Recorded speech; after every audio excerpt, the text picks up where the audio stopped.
당대표 연설과 관련해서 그리고 정치 상황과 관련해서 두 분과 함께 얘기를 나눠보도록 하겠습니다. 자, 배종호 세한대 교수와 장성호 건국대 행정대학원장 두 분 모셨습니다. 어서 오십시오. 어서 오세요. 네, 안녕하세요. 지금 전당대회 준비, 이제 전당대회가 시작이 된 거죠. 경선이요. 경선 합동 연설이 시작됐는데 거기에 대해서 두 분과 얘기를 나눠보겠습니다. 자, 7분씩 대표 후보자 3명의 연설을 들어봤잖아요. 거기서 그게 어떤 부분이 들어오셨습니까? 네, 순서대로 설명을 좀 해야 네. 되겠죠. 예. 먼저 김부겸 후보. 전 의원. 예. 김부겸 후보는 이제 영남 후보거든요. 그래서 영남 후보로서의 강점을 굉장히 부각을 했어요. 그래서 자신이 당 대표가 되면 기존에 영남 득표율에서 10%를 올리겠다라고 얘기를 했어요. 그리고 지금 계속해서 본인이 차별화하고 있는 것은 나는 7개월짜리 당 대표가 아니다. 2년 모두 임기를 마치겠다. 그러면서 선장론을 얘기를 했어요. 네. 그러니까 도중에 뛰어내리는 선장이 아니다. 라면서 이제 은근히 이낙연 의원을 공격을 한 거죠. 예. 네. 그리고 다음에 두 번째로 박주민 의원이 연설을 했어요. 그래서 박주민 의원은 또 40대 기수 아닙니까? 네. 두 분의 후보가 60대 후보라면 자신 이제 유일한 40대 후보, 그러니까 젊은 기수론을 강조를 했어요. 네. 그래서 지금 전환 시대다. 지금은 위기의 전환 시대니까 이 전환 시대에 맞는 준비가 필요하다. 그러면서 이제 구체적으로 예시를 미국의 루스벨트 대통령과 뉴딜 연합을 얘기를 했어요. 예. 그래서 이 전환 시대에 맞게 본인은 이제 시대 교체의 기수가 되겠다라는 이제 메시지를 던졌고요. 네. 그러기 위해서는 무엇보다도 국민과의 대화, 사회적 대화가 필요하다. 그래서 사회적 대화를 통해서 해법을 만들어야 되는데 그러기 위해서는 사회적 의제, 연석기구를 만들겠다라고 얘기를 했고요. 그리고 최근에 이제 행정수도 이전이 굉장히 뜨겁게 이슈로 다뤄오고 있지 않습니까? 네. 그래서 행정수도 이전 플러스 사법기관도 이전해야 된다. 이렇게 얘기를 했고요. 그리고 이제 세 번째로 이낙연 의원, 예. 이른바 이제 대서론의 주자 아니겠습니까? 역시 이제 그러니까 본인은 이제 대서론의 중량감, 안정감을 좀 강조를 해야 되니까 맨 처음에 메시지가 4.3 문제 해결을 완전하게 끝내겠다. 예. 그리고 제주도의 제2공항 문제를 해결하겠다라는 이제 지역 공약을 가지고 지역 민심을 잡았고요. 네. 그리고 역시 이제 본인은 초대 국무총리 아니겠습니까? 그리고 최장수 국무총리. 예. 그리고 뭐 1년 넘게 독보적인 대선 주자 1위니까 자신의 국무총리의 경험을 가지고 이 위기, 국난 극복의 시기에 본인이 안정감 있게 이 위기를 극복하겠다. 이런 메시지를 던졌습니다.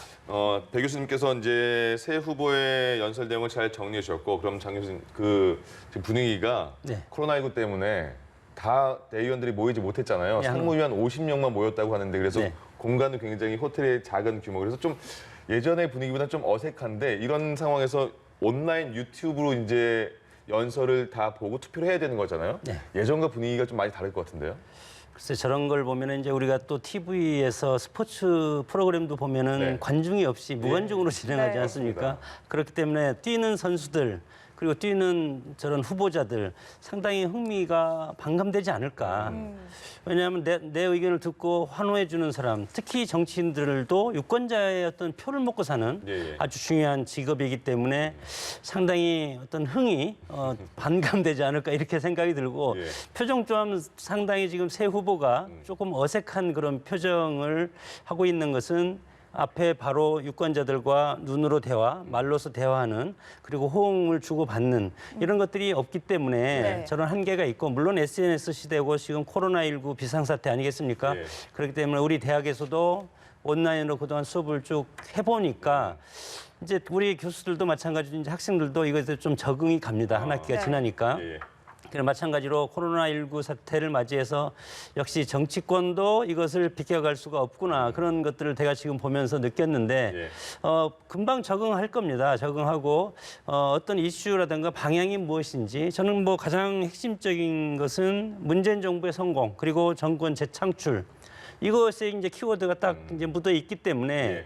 여기서 특히 이제 뭐 과거 같으면 대통령의 마케팅이라는 것을 많이 쓰지 않습니까? 지금도 마찬가지로 문재인 대통령의 지지율이 상당히 아직까지는 높기 때문에 문재인 마케팅 그것은 문재인 정권의 성공을 위해서 내가 해야 된다.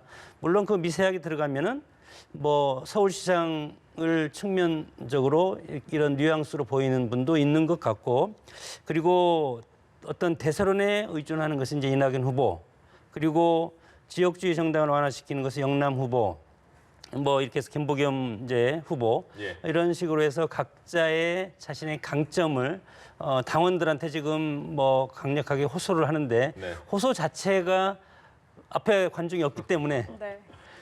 예를 들어서 과거에 김대중 대통령처럼 뭐 보라매 공원에서 100만 유세, 네. 한강 여의도 공원에서 100만 유세를 하면은 후보자들도 스스로 흥분을 해서 네.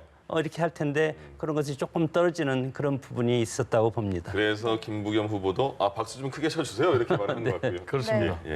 이제 김부겸, 박주민, 이낙연 이렇게 당대표 선거는 3파전으로 치러지게 됐는데 아까 교수님께서도 말씀을 해주셨지만 김부겸 후보 같은 경우에는 이낙연 후보자를 좀 공격하는 모습이 보였다라고 말씀을 해주셨는데 네. 그렇다면 김부겸 후보자는 좀 이낙연의 그 대세론을 꺾을 만한, 따라잡을 만한 그런 파괴력이 있었다 이렇게 보시는지요?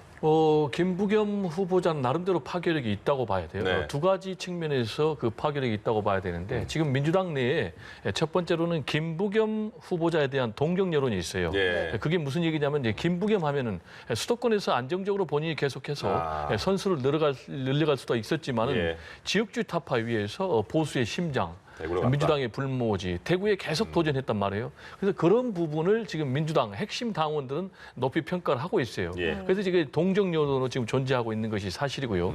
그리고 또 하나는 이게 이제 상당히 중요한 의미가 있는데 지금 사실은 이낙연 대세론 때문에 불편해하는 민주당 핵심 당원들이 있어요. 그렇습니까? 그게 이제 어떤 분들이냐면 이른바 대선 주자들이죠. 근데 이제 대선 주자들은 지금 이낙연 의원 빼고는 이번에 당대표 선거에 나오지 않았어요. 네. 그럼 그분들이 이른바 장외 대선 주자들인데 장외 대선 주자 입장에서는 이낙연 의원의 대세론을 최대한 이번 전당대회를 통해서 타격을 입혀야 되는 거예요. 그래서 지금 뭐 정세균 총리하고 연대를 하고 있다. 김부겸 의원이. 또는 이재명 지사하고 연대를 하고 있다. 이런 얘기가 들리는 이유가 바로 거기에 있는 거예요. 네. 그럼 이제 이 두 분만이냐? 아니다. 다른 이재명 분들. 지사는 약간 부인을 했죠.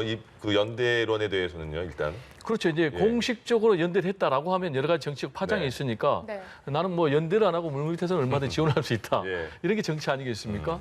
이제 여기에 또 누가 있냐면 뭐 김경수 지사, 네. 그리고 김두관 의원, 그리고 또 뭐 추미애 장관 이런 분들 다 대권을 꿈을 갖고 있기 때문에 이낙연 지사가 압도적으로 이낙연 총리가 압도적으로 이기면은 그걸 반가할 이유가 없는 거죠. 그래서 물밑에서 상당히 접촉을 하고 있고 상당히 돕는다고 봐야 돼요. 예. 그러면은 과연 김부겸 의원이 이제 어느 정도 득표를 할 수 있겠는가? 과연 대세론을 허물고 1등으로 올라설 수 있겠는가라는 부분과 관련해서는 아직은 그래도 좀 미지수다. 예. 왜냐하면은 이낙연 대세론이 분명히 존재하고 있다. 그리고 이낙연 주자 같은 경우는 어쨌든 간에 부동에 지금 여야 통틀어서 대선 주자 1인데 이런 사람을 만약에 낙마시킬 경우에 전체 민주당의 대선 행보 자체가 흔들릴 가능성이 있기 때문에 예. 제가 볼 때는 낙마까지는 어렵고요. 그러면 이제 김부겸 의원 같은 경우에 앞으로 어떻게 해야 되느냐. 역시 이제 최대한 본인이 끌어올려야 돼요. 왜냐하면은 만약에 지더라도 의미 있는 패배가 중요한 거예요. 그게 네. 무슨 얘기냐면은 만약에 뭐 6대4 이상으로 이낙연 의원이 압도적으로 이겨버린다. 그럼 본인의 정치 미래가 없어지는 거예요. 만약 본인이 이기면 제일 좋고 지더라도 뭐 근소한 표차로 지면은 다음에 보궐선거도 나갈 수 있는 거예요. 예. 그리고 다음 당대표 선거에 또 나갈 수가 있는 거예요. 이런 여러 가지 이제 정치적 미래가 있기 때문에 이 부분은 좀 지켜봐야 되겠고 과연 민주당 당원들이 어떤 선택을 할 것인가. 근데 여기에 지금 박주민 의원까지 네. 뛰어들면서 조금 변수가 판이 됩니까? 좀 변수가 된다고 봐요. 그리고 예. 또 하나는 최근에 이낙연 의원의 대세론이 이재명 지사가 굉장히 급하게 치고 올라오면서 약간 흔들리는 그런 모습이 있어요. 그래서 앞으로 남은 한 달 동안의 레이스에서 각 주자들이 후보들이 어떤 메시지 던지나 네. 이게 상당히 중요할 것으로 그렇게 전망이 됩니다. 이낙연 후보 호칭을 하면서 이낙연 지사 총리 다 나왔습니다. 네, 맞습니다. 지사도 하고 역할이 많아서 그런 것 같습니다. 예. 그렇습니다. 네. 배 교수님께서 박주민 후보자가 양강구도에서 좀 변수가 됐다라고 말씀을 해주셨는데 어떻게 보세요? 뭐 젊은 40대 지지층, 40대 젊은 기수를 좀 내세웠는데 파괴력이 있을 것으로 보시나요? 글쎄 야당 같은 경우면 저는 파괴력 있는 젊은 후보. 지금 뭐 40대 기수로는 71년 김영삼 의원이 한 건데 지금은 100세 시대인데 사실은 네. 지금은 50대 정도가 과거의 40대 같은데 하여튼 40대 40대도 근데 40대 후반 아닙니까? 예, 40대 후반인데 그 40대 그때 당시에 40대 기수론과 지금의 40대 기수론은 좀 뉘앙스가 다른 건데 중요한 것은 민주당이 야당이 아니고 거대 여당 아니겠습니까? 네. 거대 여당을 이끌어가는데 40대 기수론 젊다고 당을 이끌어가는 것이 아니지 않을까 이렇게 예. 이제 생각이 들고 이해찬 대표 같은 경우는 뭐 연세가 좀 있고 지금 40대 기준으로보다 연세가 상당히 많지 않습니까? 예. 그렇기 때문에 그러면 지금 정면으로 이해찬 대표보다 내가 더 낫다 이제 이런 식으로 해야만이 유권자들의 표를 가져올 수 있는 그런 흡입력이 있기 때문에 이렇게 얘기를 선거 구도상 이런 것들을 할 수가 있는데 예.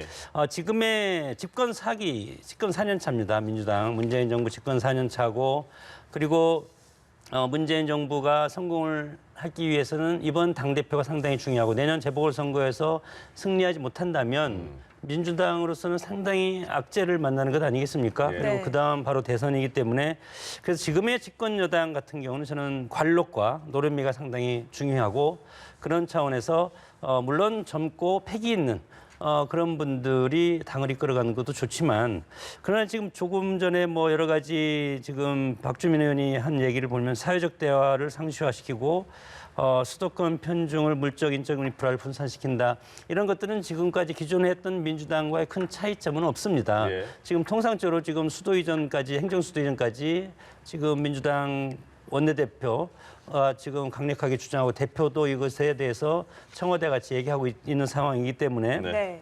특히 이제 사법기관을 지방으로 옮긴다는 것은 이제 개헌이 수반돼야 되는 그런 이제 부분이기 때문에 이런까지 이제 하겠다는 것은 공약이기 때문에 누구나 할 수가 있다. 그리고 좀 더 자극적이고 파괴적인 그런 공약을 내세우기 위해서 이런 것들을 하는데 제가 뭐 앞서서 얘기했지만 집권여당 지금 거대 여당을 이끌어간 집권여당의 대표로서는 관록과 노련미 이런 것들이 상당히 중요한 것이 아닌가 그렇게 생각이 듭니다. 그러면요, 장 교수님, 예, 말씀하시고. 네, 제가 좀 첨언을 하면은 네네. 박주민 의원 같은 경우는 강점과 약점이 아주 뚜렷해요. 네, 어떤 걸까요? 박주민 의원의 강점을 세 가지만 얘기를 하려면 네. 일단 젊다. 40대 후반이라고 그랬지만 지금 수명이 굉장히 늘어났기 때문에 40대 후반이어도 과거 같으면 30대라고 할 수도 있는 네, 거예요. 그러니까 네. 젊은 건 틀림없어요. 예. 그리고 두 번째로 이분은 아주 선명한 개혁 노선을 계속 걸어왔어요. 아시다시피 뭐 세월호 변호사 네. 그리고 또 뭐 조국 사태 앞장서는 이런 부분. 그러다 보니까 친문 핵심 내지는 정통 친문으로 분류가 돼요. 네. 지금 뭐 이낙연, 김부겸 두 사람 같은 경우는 정통 친문은 아니거든요. 그러다 보니까 자체적으로 팬덤을 갖고 있어요. 예. 이 부분이 박주민 의원의 최고 강점입니다. 그렇지만 이제 약점이 또 있어요. 약점은 뭐냐면은 자기의 조직이나 세력은 없는 거예요. 그렇죠. 특히 이제 이낙연 하면 호남, 김부겸 하면은 영남, 네. 확실한 지역 기반이 있거든요. 그래서 자기 세력이라든지 지역 기반이 없어요. 박주민 의원은 고향이 어디냐면 이제 서울 토박이거든요. 예. 이런 점이 약점이어서 그럼 박주민 의원은 현재 여기 또 하나 강점을 얘기하라 보면은 지금 현재 민주당이 처한 상황은 강점이에요. 예. 그게 뭐냐면 최근에 민주당이 뭐 서울시장 사태라든지 또 부동산 문제라든지 이런 가지고 20대, 30대가 굉장히 지금 이탈하는 그런 위기 상황이에요. 네. 이런 위기 상황에서 젊은 개혁 후보가 강력한 메시지를 던져주면은 상당히 파란을 일으킬 수가 있는 거예요. 그럼 이제 중요한 것은 뭐냐면은 박주민 의원이 강력한 메시지를 던져줘야 되는 거예요. 그러나 지금 오늘 연설을 보면은 젊은 개혁 기수로서의 무슨 강력한 메시지는 없는 거예요. 물론 네. 이제 앞으로 한 달 동안의 레이스에서 어떤 메시지를 던지느냐 굉장히 중요한데 예. 그래서 지금 이제 박주민 의원을 지켜보는 사람들도 두 가지 전망을 해요. 하나는 찻잔 속의 태풍으로 끝날 것이다. 예. 아니다. 엄청난 파란의 주인공이 될 것이다. 라는 얘기를 해요. 만약에 이제 찻잔 속의 태풍으로 끝나면은 큰 흐름이 이낙연 대세론과 뭐 김부겸 이렇게 순위가 변화가 없이 네. 그대로 끝날 가능성이 높고 네. 만약에 박주민 의원이 뭐 30% 가까운 예. 정말 파란을 일으킨다면은 당락은 물론이고 순위 자체가 흔들리는 그런 변수도 예상이 되거든요. 그럼 이제 지난번 최고위원 할 때 본인이 21% 얻었어요. 그때 당시에는 이제 1인 2표였거든요. 근데 이건 1인 1표제거든요. 네네. 그래서 제가 볼 때는 뭐 이거는 전망인데 한 10%에서 20% 정도 득표를 하지 않을까 이렇게 전망이 되고 예. 만약에 이걸 뛰어넘어서 30%뭐 안팎해버린다. 그러면 엄청난 파란이 돼가지고 전체의 경선 판도를 흔들 수가 있다. 그럼 이렇게 봅니다. 그 박주민 의원의 그 후보의 득표율에 따라서 1, 2위도 바뀔 가능성이 있다. 그것도 완전히 배제하기는 어렵습니다. 예. 제가 그러나 이제 보기에는 크게는 네. 이낙연 대선론이 갈 유지될 것이다라는 것이다. 것이 현재까지는 민주당 전체적인 분위기입니다. 예. 저는 이제 이낙연 대세론 물론 인정을 하는데 네. 그 대세론을 당 대표에 쓴다는 게 너무 아깝다고 생각이 듭니다. 사실 이 아까운 건 왜 대세론이 그럴까요? 왜냐하면 당대표의 그동안에 이낙연 대세론을 띄웠다가 당대표의 모든 걸 소진해 버리면 네. 그러면 그것이 저는 사라질 가능성이 상당히 크고 대권까지 흐름이 이어지지 휘어지지 못할 않을 것이다. 가능성이 상당히 이제 크다고 저는 이제 생각이 들고 예. 왜냐하면 전통적으로 민주당이 과거에 김대중 대통령 때 보면 당은 호남 출신이 당대표를 맡고 네. 그리고 대선 주자는 기타 영남이라든가 PK 출신이 와서 했습니다. 네. 다만 김대중 대통령이 된 것은 DJP 공동정권에서 충청의 김종필 대표랑 손을 잡아서 공동정권을 만들어서 예. 뭐 물론 내각제 합의 뭐 그런 것도 있었지만 이렇게 해서 김대중 대통령은 대통령이 됐지만 지금 같은 경우는 통상적으로 보면은 노무현 대통령, 문재인 대통령 보면은 PK 출신 아니겠습니까? 네. 그렇기 때문에 이낙연 저 의원이 이 대세론을 여기에 쓰기는 상당히 아깝고 그리고 좀 전에 말씀드린 그 박주민 의원과 관련해서도 네. 한 가지 제가 이제 말씀을 드리고 싶은 것이 또 다른 정치적인 포석이 있는 것이 아닌가 이렇게 생각이 듭니다. 물론 40대 젊은 개혁 소장파가 서울 출신 토박이고 나와서 당대표에 선전하면 좋겠지만 떨어진다고 하더라도 네.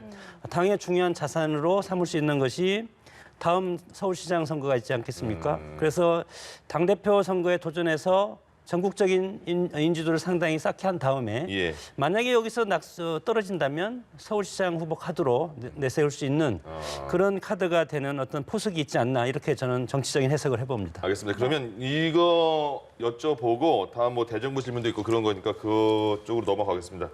그 두 분께서는 이번에 그럼 이제 8월 22일까지 17개의 시도를 돌면서 합동 연설을 하는 거잖아요. 8월 29일에 전당대회에서 이제 표를 그렇습니다. 받아야 되는 상황이고 민주당 입장에서는 그러면 이 세 후보 중에 어떤 후보가 당선이 돼야 뭐 차기 뭐 대선까지 지방선거 이후 대선까지 가는데 민주당 입장에서는 더 유리할 것인가 그리고 어떤 후보가 될 것 같은가 이 두 가지만 여쭤보고 다음 거로 넘어갈게요. 그거는 뭐 상당히 곤란하죠, 답변이. 왜냐하면 지금 레이스를 하고 있는데 네. 네. 어떤 얘기를 하면은 네. 편향된 답변이 되니까. 그냥 의견만 들을 수 있지 않을까요? 얘기를 좀 하면은 예. 그건 이제 민주당이 처한 상황이 굉장히 중요한 것 같아요. 네. 그래서 이제 당원마다 다 다르고 예를 들면은 지금 굉장히 코로나19 국난 위기 극복이 가장 중요한 이슈다라고 예. 하면은 이제 당연히 이낙연 의원을 찍는 거죠. 그렇지만 아니다. 이낙연 의원은 이제 알다시피 호남 후보 아니겠습니까? 네. 그래서 호남 후보로는 좀 뭔가 좀 불리하다. 그러면은 결국은 영남 출신의 대표가 와서 영남 득표를 올려야 된다. 그래서 김부겸 전 의원을 선택할 가능성이 높죠. 네. 그렇지만 지금 최근에 계속해서 민주당이 위기를 맞고 있지 않습니까? 부동산 문제, 박원순 전 서울시장 문제 이래가지고 민주당과 통합당의 지지율이 역대 최저 편차로 지금 좁혀져 있는 상황이거든요. 예, 예. 그래서 안 되겠다. 기존에 뭐 관리형 대표로 무난하게 가서는 안 되겠고 파격적으로 박주민 의원 같은 젊은 기술을 내세워서 다시 한번 개혁의 선명성을 높여야 되겠다. 이런 당원들은 당연히 박주민 의원을 선택하겠죠. 네. 그러나 종합적으로 제가 볼 때는 예. 역시 아까 말씀드렸지만은 이낙연 의원이라는 현재 독보적인 대선 주자 1위 후보가 이번에 여기서 낙마가 된다면 민주당으로서는 엄청난 자원의 손실이 있기 때문에 예. 제가 볼 때는 이낙연 의원의 1위가 흔들릴 가능성은 상당히 희박하다. 다만 예. 이낙연 의원 입장에서는 당선이 된다고 이낙연 대세론이 그대로 가는 건 아니에요. 이게 무슨 얘기냐면 본인이 만약에 60% 내지는 최소한 50% 이상의 득표율을 얻지 못하고 네. 만약에 박주민 의원이 굉장히 돌풍을 일으켜 30%하고 본인이 뭐 40% 안팎에 저조한 득표율로 1위를 한다. 그러면 이낙연 대세로는 이재명 지사의 추격으로 상당히 흔들릴 가능성이 있다. 네. 이렇게 좀 정리를 해보겠습니다. 알겠습니다. 같은 질문입니다. 어떻게 예측하세요? 글쎄요, 이낙연 지금 뭐 대세론을 형성하고 있다니까 이낙연 의원만 말씀을 드려보면은 네. 독이 든 성배를 지금 뭐 가슴에 안고 있다고 봅니다. 여기서 낙선을 하게 되면 대선 주자도 끝입니다. 그러면 민주당의 유력 주자 가장 오랫동안 부동의 1위를 떠오는 대선 주자를 지금 민주당 스스로 버리는 꼴이 되고 그리고 만약에 당대표가 된다면 앞으로 7개월 후에 또 바뀌지 않습니까? 네. 7개월 동안 주택 문제라든가 행정수도 이전 문제 그리고 재보궐선거와 관련된 각종 논쟁 그리고 어떤 국정 실패에 대한 당대표의 어떤 입장 이런 것들을 보면은 이것이 잘하면 좋은데 지금 당으로서는 집권당으로서는 집권 4년차 만에 문재인 정부가 성과를 못 내기 때문에 성과를 내기 위해서 상당히 노력을 해야 되고 여기에서 성과를 못 내고 실수가 있다면 그것을 당대표가 고소를 안아서 대선 지지율에 직격적인 악영향을 끼칠 가능성이 크기 때문에 독이 든 성배라고 생각할 수가 있고 이낙연 후보 같은 경우는 문재인의 길을 지금 가려고 할 겁니다. 문재인 대통령이 지난번 당대표 선거 끝나고 대통령에 당선되지 않았습니까? 네. 그러나 좀 다른 것이 이낙연 의원 같은 경우는 호남 출신이고 그리고 문재인 대통령 당시 대표 같은 경우는 PK 출신 아니겠습니까? 네.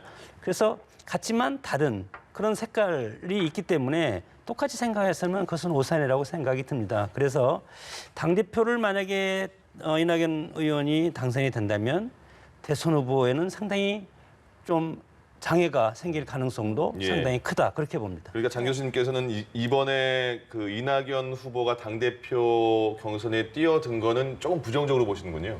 네, 저는 하나만 노려야 된다고 봅니다. 만약에 2년 다 해서 2년 끝나고 2년 아니고 1년 8개월 만에 사퇴를 하면 그것은 가능한데 7개월밖에 안 되는데 굳이 내가 나가서 이것을 맡을 필요 7개월 동안 사실은 물론 당에서 쭉 있어 당뇨 생활을 오랫동안 과거에 꼬마민주당부터 새천년민주당 많이 하지 않았습니까? 네.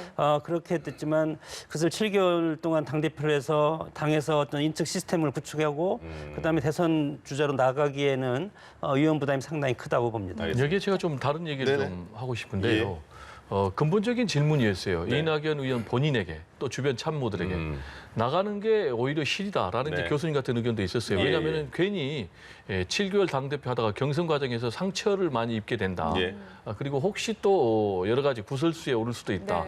그래서 안 나가는 게 더 좋다라는 얘기도 있었고 아니다. 나가는 게 더 좋다라는 얘기는 본인이 지금 전남 도지사 그리고 국무총리 하면서 여의도에는 좀 멀어졌어요. 그리고 아시다시피 자신의 직계 조직이 없는 거예요. 그리고 본인이 친문 적자가 아니기 때문에 오히려 대선 주자 1위의 그 대세론을 가지고 당 대표를 함으로 인해서 세력도 만들고 대세를 더 안정되게 착근을 시키자라는 이제 그 두 가지 가지고 굉장히 고민을 더 하다가 결국은 이제 후자 때문에 도전한 거예요. 그러면 이제 어느 게 플러스가 되고 어느 게 마이너스가 될 것인가? 사람의 인생을 어떻게 알겠습니까? 많은 제가 볼 때는 앞으로 본인이 7개월 동안 이 코로나19의 엄중한 위기 상황에서 확실히 국난 극복에 당 대표로서 중심을 잡는 그런 모습을 보여주면은 플러스가 되는 거죠.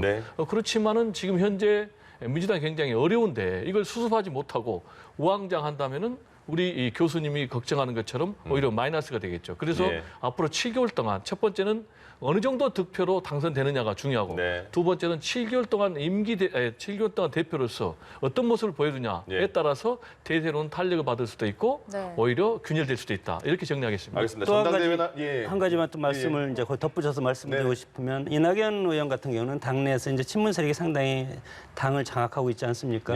어떻게 보면은 이낙연 의원 같은 경우는 당내 세력이 상당히 약화돼 있고 그것을 7개월 동안 선거가 있는 것도 아니고 선거를 있으면 공천권을 통해서 당의 어떤 세력화를 시도할 수가 있는데 7개월 동안이면 당 사무총장이라든가 당직을 배분하는 그런 인사권밖에 할 수 있는 것이 없고 당대표 끝나고 나가면 새로운 당대표가 와서 그 인사한 것들 다들 뒤집어 놓는 것이 정당의 이제 어떤 판인데 이렇게 봤을 때 지금 조금 다급한 것이 당내 어떤 친문 세력이 상당히 강하게 있기 때문에 그것을 가서 해집고 들어가서 친문과 동화하는 어떤 인적 어떤 용광로처럼 그런 조직화를 시도하기 위한 것이 들어가서 7개월에도 하는 것이 유리하다 이렇게 판단했을 가능성은 있습니다. 알겠습니다. 8월 29일 날 전당대회가 열리고 지금 오늘은 이제 그 전당대회 일정이 바로 시동을 건 단계입니다. 제주를 시작으로 해서 17개 시도를 돌면서 과연 뭐 이낙연 대세론이 유지가 될지 또 아니면 또 파란을 누가 일으켜서 순위가 바뀌게 될지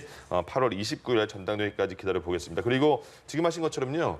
그 상대 의견에 대해서 다른 의견이 있으시면 저희를 거치지 않고 바로 이렇게 말씀하셔도 좋습니다. 최대한 존중하면서 얘기하겠습니다.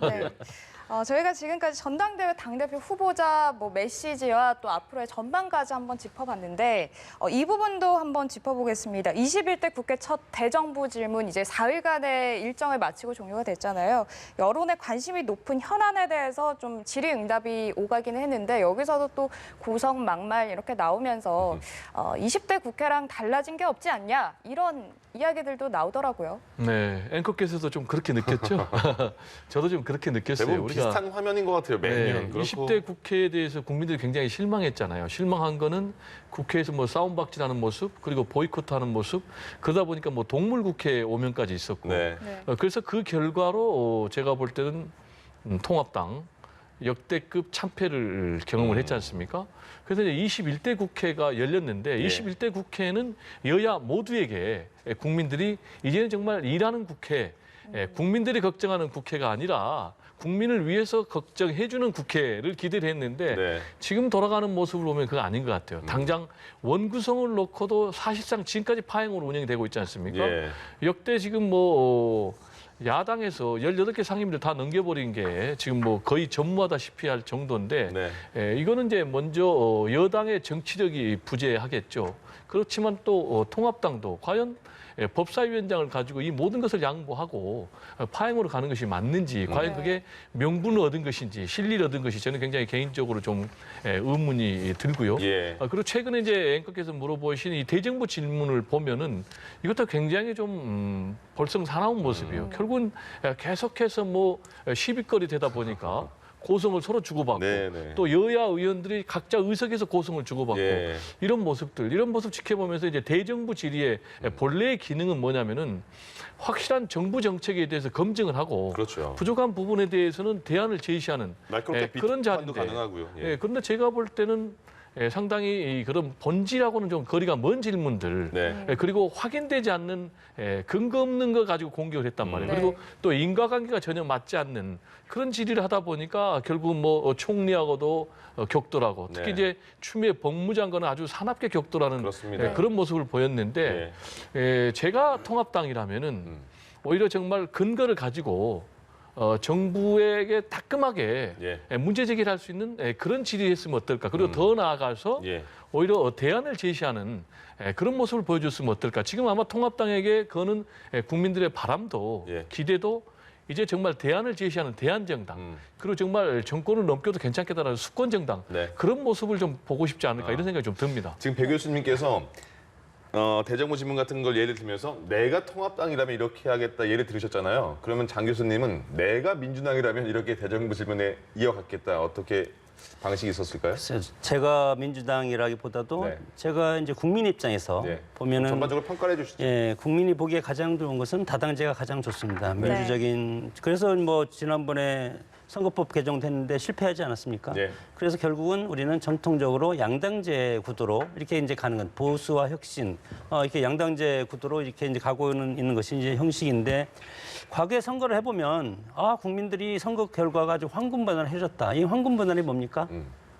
151대 149가 가장 황금반환입니다. 두 석 차인데 과반이 넘고 과반이 안 되고 네. 그러면 어느 일당이 마음대로 못하는 겁니다. 그러면 견제하는 야당도 149석도 열심히 하고 싶고 예. 그리고 151석은 일당이기 때문에 조금만 실수하면 다시 넘어갈 것 같고 이것이 이제 황금분해고 국민들이 가장 서비스를 받을 수 좋고 국민들이 가장 대우를 받는 것이 151대 149. 이 구도가 이제 황금분해라고 하는 건데 지금 우리 구도가 어떻게 됐습니까? 116대 103석이죠.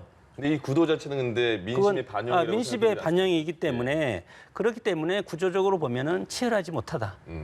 여당 같은 경우도 제가 이제 민주당이라고 가정을 한다면 드디어 하시는군요, 가정을. 예, 가정을 한다면 우리가 176석이고 모든 것은 개헌 빼놓고 다 할 수 있습니다. 그러면 야당이 해서 뭐 공수처라든가 이런 거 비판하면 그것은 우리는 이렇게 해서 국민들이 이번 총선에서 우리한테 힘을 줬기 때문에 우리 뜻대로 하면 된다. 예. 그리고 아니면 표결하자.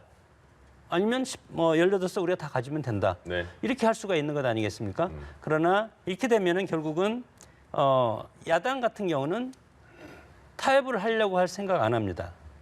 그냥 여당이 했던 모든 거에 대해서 반대, 수로서는 반대가 안 되니까 여론전을 통해서 계속 비판만 하고 예. 그러니까 대화가 안 되는 겁니다. 그래서 일단 이번 총선의 결과가 국민들이 그렇게 엄중하게 선택을 해줬기 때문에 그대로 4년은 가야 되되 제1당이 된 이제 제가 만약에 민주당이라면 제1당 된 민주당으로서는 그래도 야당의 의견을 경청하고 그리고 야당의 소리를 과거에 우리가 야당이었을 때처럼 경청해서 예. 배려해주는 그런 것들이 중요한데 지금까지 그런 것이 없어서 상당히 이제 아쉽고 통합당도 마찬가지로 수권 정당이 돼야 되는 것 아니에요. 그래서 이제 당명도 바꾸고 뭐 여러 가지 당 칼라라든가 정강 정책, 민주화 운동 이런 것도 삽입하고 여러 가지 지금 작업을 하고 있는 것이 이제 통합당인데 네. 수권 정당으로 만들어서 기회를 보는 겁니다. 물론 여당이 집권 여당이 실패를 했을 때 우리가 국민들이 선택될 걸 기다리는 것보다도 당 정강 정책을 비롯해서 여러 가지를 국민들이 지금 이 시대에 원하는 그리고 앞으로 미래 방향성을 제시할 수 있는 그런 수권 정당을 만든 다음에 그다음에 정책 아젠다를 국민들한테 끊임없이 제시를 하면 보궐선거도 있고 그리고 다음 대선도 있지 않겠습니까? 네. 네. 그래서 정당은 결국은 유권자한테 선거로서 심판을 받는다. 투표로서 심판을 받는다. 이런 논리밖에 없기 때문에 여당이 될 그 꿈을 미래의 장밋빛 청사진이지만 희망을 갖고 가면 네. 우리 한국 정치 50년을 보면 그렇습니다. 영원한 권력이 없습니다. 그래서 그리고 어느 순간 우리 국민들은 과거에 우리가 뭐 중앙집권적 통치구조, 왕조적인 그런 어떤 정치문에 졌었지만 네네. 그래도 어느 순간 이것이 권위의 수평화가 이루어져서 한 번은 네가, 한 번은 네가 이런 식으로 해서 이런 스윙버터 그런 투표 행태가 있기 때문에 예. 통합당도 실망할 필요는 없고 정책 대안을 제시하면 되겠다 그렇게 저는 생각합니다. 알겠습니다. 네, 이 대정부 질문뿐만 아니라 이번 주 정치권의 이슈 중에 하나가 바로 인사청문회가 아닐까 싶은데 이번 주에 이인영 통일부 장관 후보자 인사청문회가 있었잖아요. 일단 통합당은 불참을 한 채로 인사청문 보고서가 채택이 됐고 이제 그 시기는 정해지지 않았지만 문재인 대통령이 이 후보자를 임명할지 여기에 대해서는 좀 어떻게 보세요? 임명한다고 봐야죠. 네. 임명 요건 다 갖췄거든요. 네. 청문 경과 보고서가 채택이 됐거든요. 말씀하신 대로 통합당이 불참을 했지만은 이것도 제가 볼 때는 통합당이라면은 참석을 해서 본인들의 의견을 개진하는 것이 바람직하지 않았을까 네. 이런 생각이 드는데 지금 예. 뭐 통합당은 계속해서 뭐 불참 반대만 하는데 그것보다는 야당으로서의 역할, 존재감을 확실히 참여를 통해서 보여주는 게 맞겠고요. 네. 네. 지금 아시다시피 이제 남북 상태가 굉장히 좀 엄중하잖아요. 예. 그래서 지금 통일부 장관을 교체한 이런 상황인데 문재인 대통령 입장이라면 하루빨리 통일부 장관을 임명을 해서 공백을 메워야 되지 않겠습니까? 그래서 제가 볼 때는 뭐 최대한 빠른 시간 내에 예. 임명 절차 거칠 것 같고요. 그리고 이제 중요한 것은 이인영 장관이 임명되는 것이 중요한 게 아니고 네. 역할을 제대로 하는 게 중요한 거 아니겠습니까? 그렇죠. 그럼 이제 어떤 역할을 해야 되느냐? 지금 남북 관계가 꽉 막혔지 않습니까? 교착 상태지 않습니까? 네. 그러면 돌파구를 열어야 되는 거예요. 그러면 기존의 뭐 후퇴의연한 방법으로는 돌파구를 열 수가 없는 거예요. 네. 그럼 이제 두 가지 방식이 필요한 거죠. 창의적인 방식. 그러니까 새로운 아이디어가 필요한 거죠. 그리고 담대한 방식. 그러니까 과감하게 뚫는 거예요. 미국의 눈치만 보는 것이 아니고 그런 점에서는 저는 이인영 내정자가 상당히 기대가 되는 그런 분인데 예. 지금 본인은 당장 좀 아이디어를 내놨어요. 일단 인도적인 교류부터 하자. 그래서 대북 제재가 있지만은 뭐 금강산 물이라든지 또는 백두산 물하고 물물 교환식으로 하자. 물물 교환 방식으로 물물 교역 방식으로 네. 하면 되지 않느냐. 대신 우리는 뭐 쌀을 주고 네. 의약품을 주고 그러면 이제 남북 관계 대화 그리고 교역이 시작이 되면서 관계가 좋아지지 않겠습니까?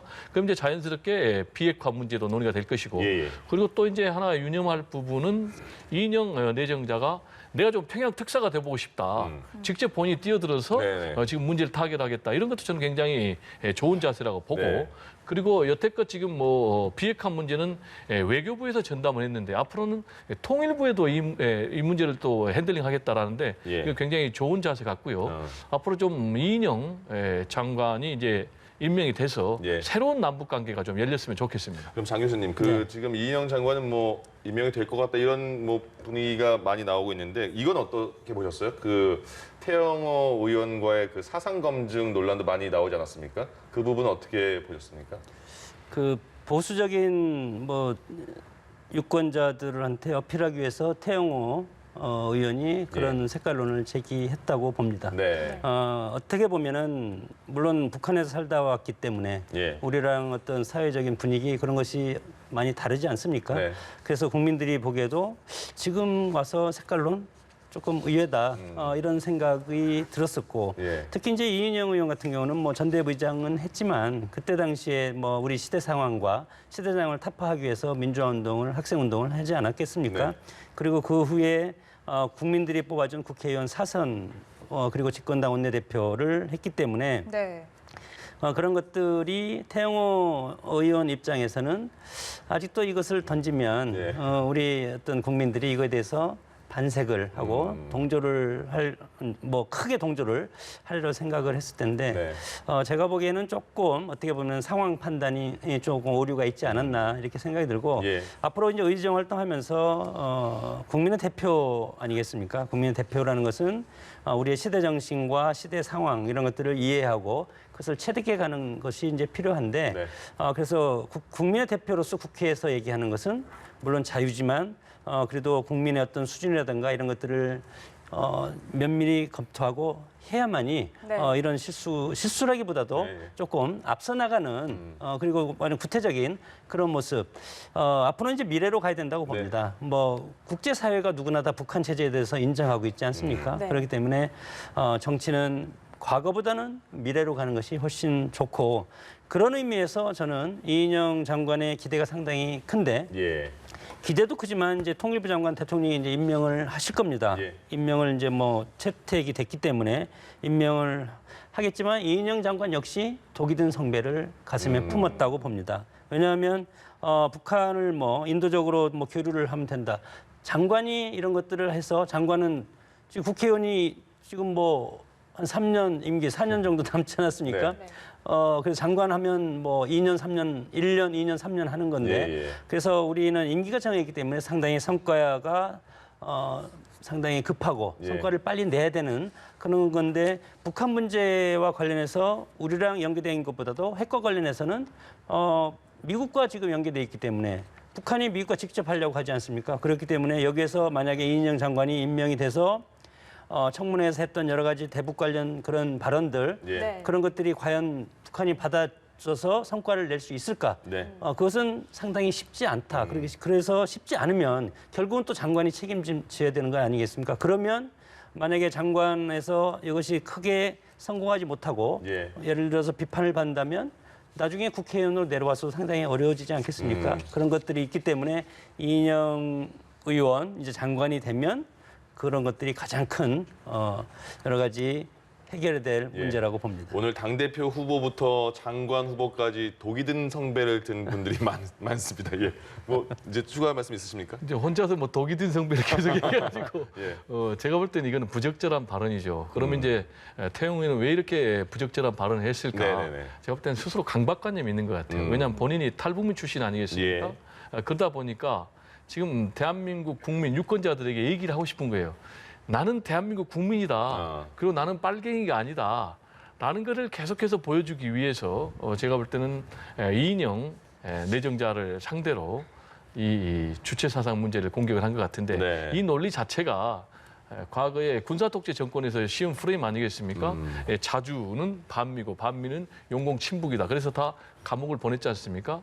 그런데 이제 이인영 내정자 같은 경우는 사실은 전대협 1기 의장이지만은 당시 80년도에 민주화 운동의 선봉에 선 거지 이게 무슨 뭐 주체 사상의 선봉에 선 게 아니에요. 팩트 자체가 틀려요. 그래서 네. 본인이 물어보니까 뭐라고 그랬습니까? 나는 과거에도 주체 사상 신봉자가 아니고 지금도 아니다. 그러니까 사상 전형을 하라고 요구하는 건 논리 자체가 안 맞는 거죠. 사상 전형을 하라는 논리는 기존에 그런 사상을 가졌다는 것을 전제로 하는 건데 나는 그런 걸 가지지 않았다라고 얘기를 하니까요.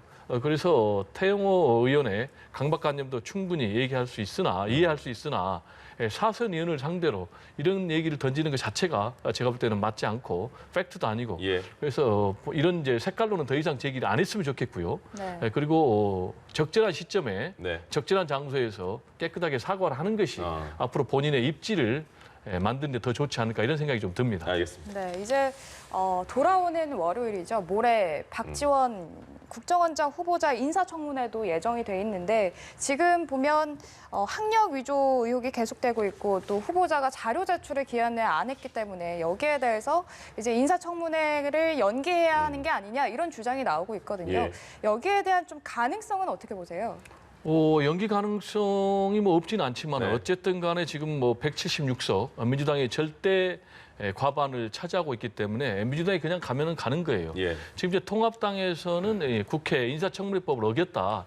즉 그게 뭐냐면은 관련 자료를 주려면은 48시간 이전에 줘야 되는데 예. 지금 박지원 내정자 같은 경우는 24시간 전에 주겠다는 거예요. 그래서 이렇게 하려는 것은 결국은 충분한 자료 검토 시간을 안 주려는 것 아니냐.